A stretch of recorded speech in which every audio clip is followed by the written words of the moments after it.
day learners, you are welcome to Eko Learners Support for WAEC and NECO candidates. I'll be taking you on literature in English. Today, we'll be looking at literary appreciation and figures of speech.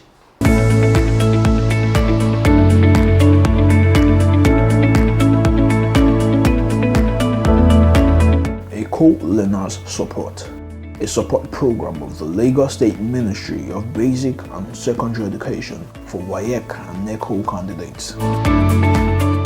At the end of this class, learners will be able to define literary appreciation, define figure of speech, identify figure of speech, learn new words. Students are likely to have words like this in the process of learning this topic.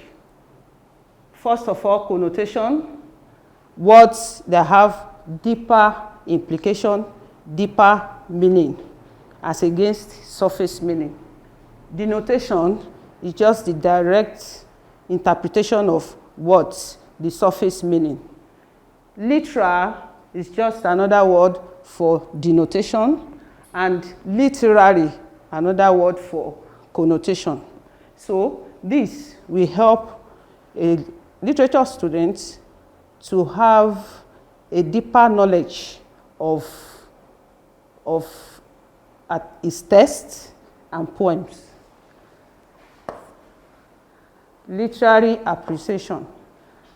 What is literary appreciation is having a very deep knowledge of your text and poems. Your text and poems are what are being referred to as works of art. Works of art are prose, drama, and poetry. We have elements that will actually help in appreciating these texts and poems. And figure of speech is one of the elements that can actually be used to appreciate a text. The value of your text and poem lies in the literary elements that the writer uses. Figures of speech are actually expressions that embellish the writer's language.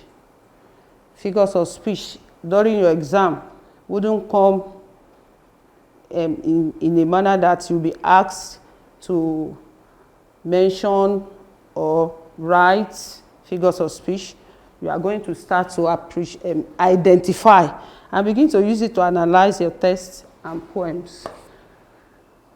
So, figures of speech.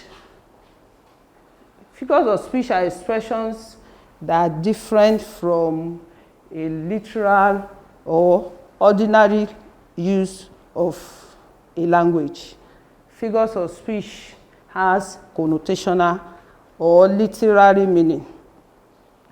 This is the reason why literary works are very, very interesting and unique to read.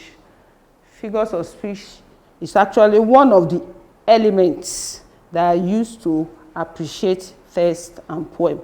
Some of these figures of speech have been categorized in such a way that it will become very easy for students to identify them.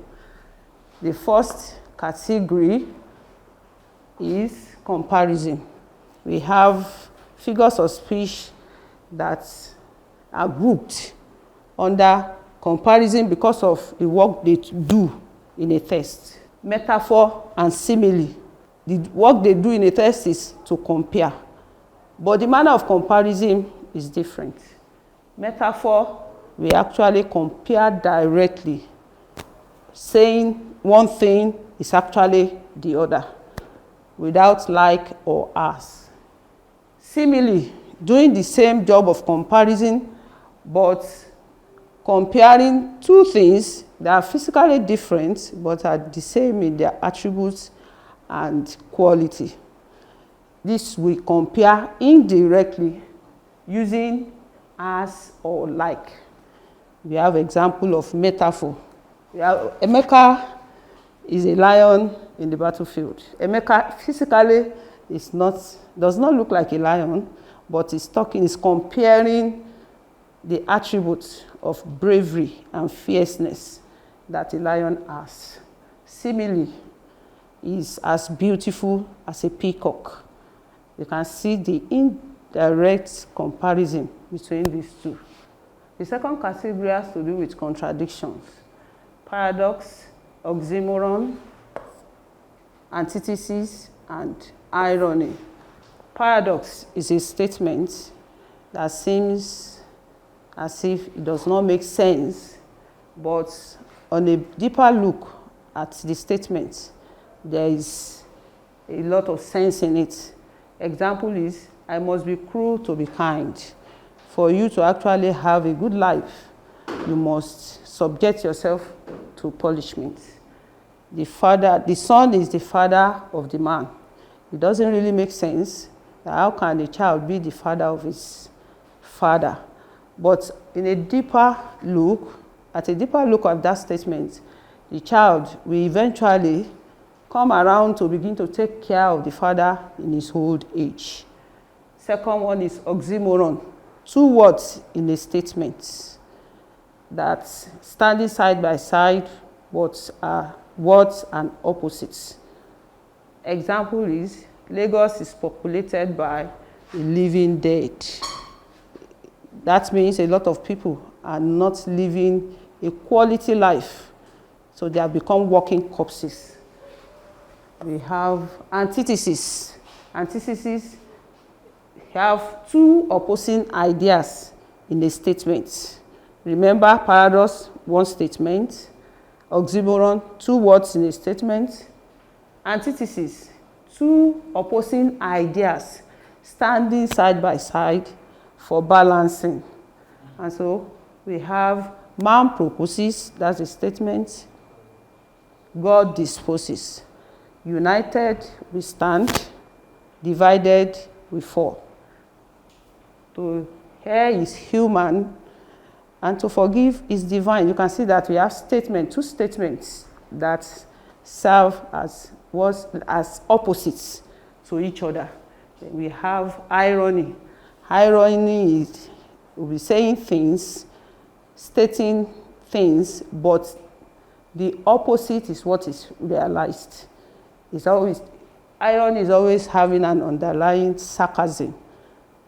For example, Judas Iscariot is the most faithful of Jesus' disciples. Everybody knows that Judas Iscariot is a betrayer. So there's a difference between what is stated and what is realized. The next category is representation. Under this, we have synecdoche, metonymy, and symbol. Synecdoche, we use a thing to represent another, likewise the rest of them. But the way it is done is different. Synecdoche will use a part of a thing to represent the whole of that thing. So the part is always related, it's always connected with the whole. And so we have sea of heads at the stadium. I saw sea of heads at the stadium. The head is actually used to represent the whole of the bodies that are there at the stadium. I have many mouths to feed. So mouth is taken out of a human body to represent the whole of the body.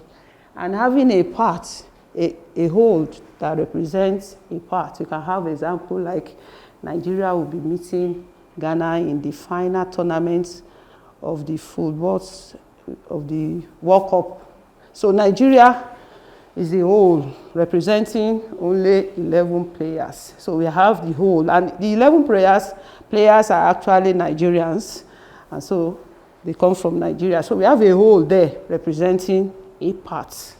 Then we have metonymy. It's a figure of speech that actually uses a thing to represent another.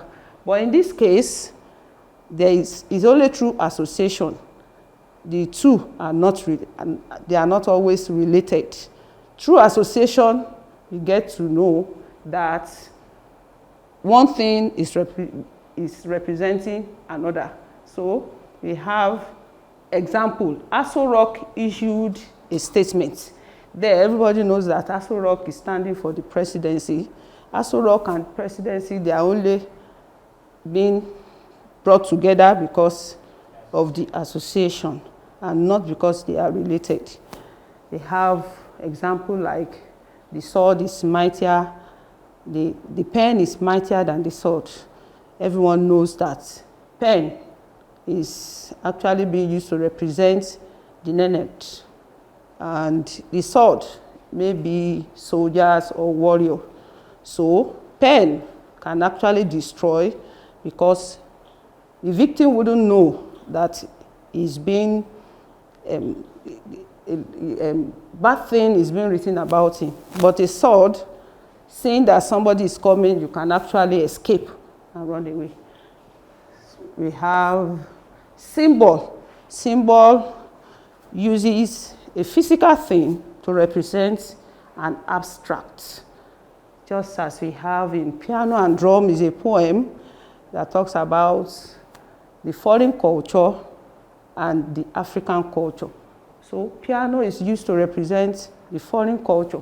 Piano is a physical thing that is representing an abstract, a foreign culture that cannot be held or seen. Then we have drum representing African culture. Both are used to represent foreign culture and indigenous culture.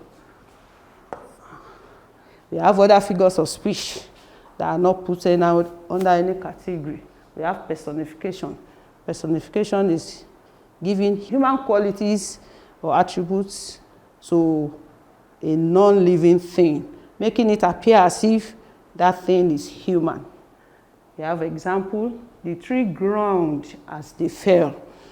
We can, just like the imagery, we can actually, you can actually begin to have a sense of the sound that a tree that is falling is making. So, tree there has been given an attribute of crying out in pain when it's being cut down.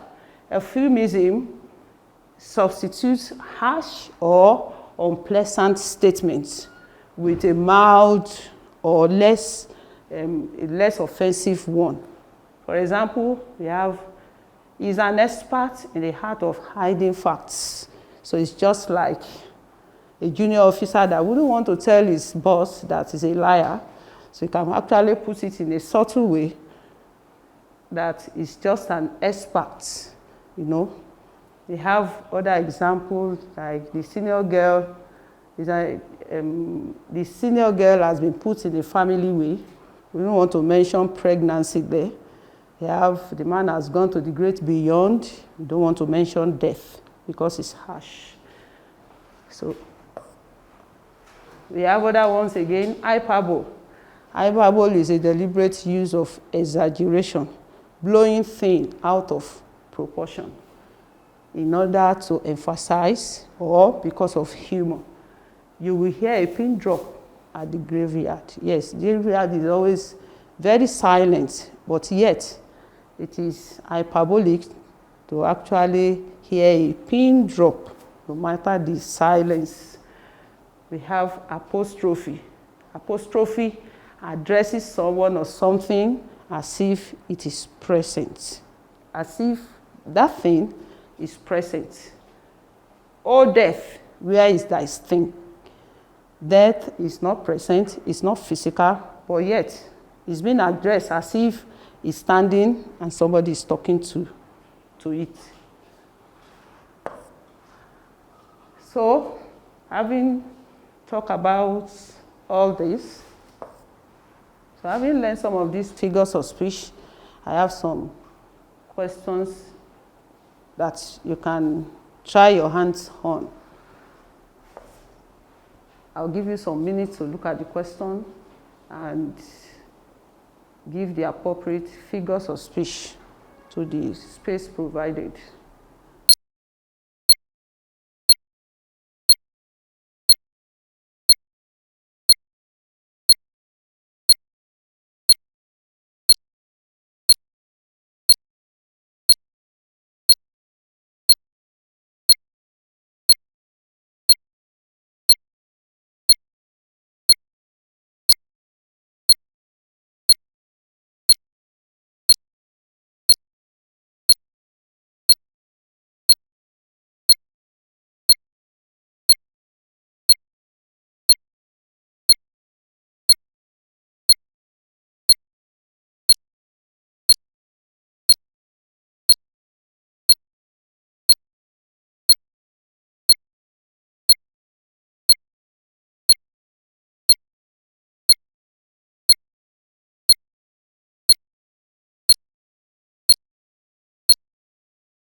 So having gone through it, let's look at the answer to the question.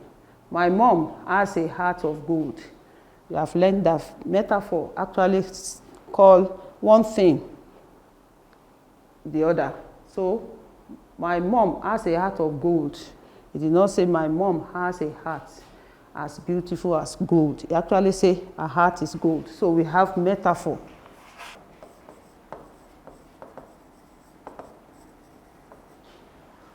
The child is the father of the man. You agree with me that this statement is contradictory. It's as if it does not make sense. But when we look at it properly, you can see that yes, the child will eventually take care of his father in the future. And so you agree with me that the appropriate answer is paradox.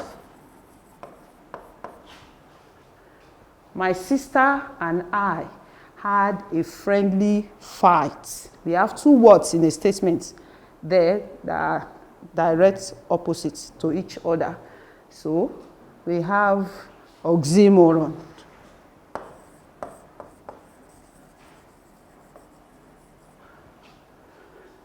Number 4, every head was counted in the last census. We have a part of a body that is representing the whole of the body. And so that one goes without saying that it is synedoki.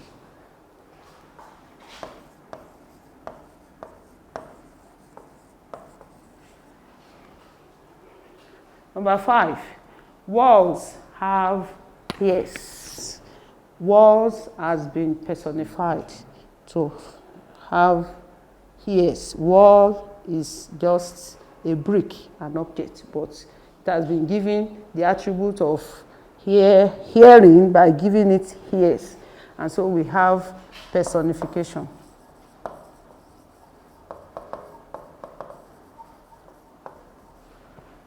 And the last one, the old one has joined his ancestors.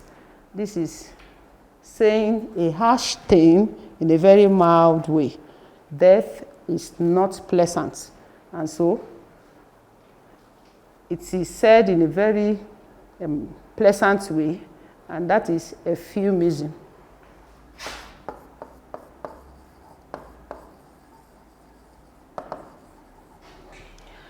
We have quite a lot of them. These are not, the figure of speech treated here are not the only ones that we have. We have quite a lot of them. So I will implore you to go on your own and explore a whole lot of them. We have some like Zigma, we have climax, we have anticlimax, we have bathos, we have litus. We have a whole lot of them that you can go on to explore. And on a final note, I would like to say this, that as a WAEC and NECO candidate, you are not going to be answering questions like this. This is one of the elements, literary elements that writers use in their work, prose, drama, and poetry. And so you'll be using this to answer questions that borders on devices, style, or technique.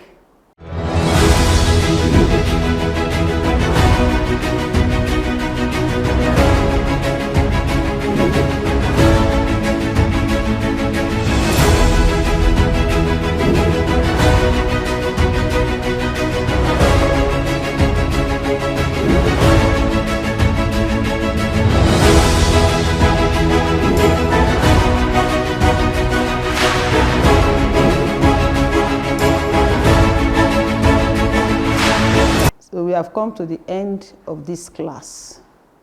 For questions and comments, you can reach us at our social media handles displayed on the screen. Thank you very much. Acing your WAEC and NECO examinations has been made easy by the Lagos State Ministry of Basic and Secondary Education with the Eko Learners Support for WAEC and NECO Candidates television program. Join seasoned teachers as they take you through these core subjects, targeting the exact syllabus of WAEC and NECO. Watch Eko Learners Support for WAEC and NECO candidates through these social media platforms to access more educational content and give their feedback. Eko Learners Support for WAEC and NECO candidates. Pass your examinations with flying colors.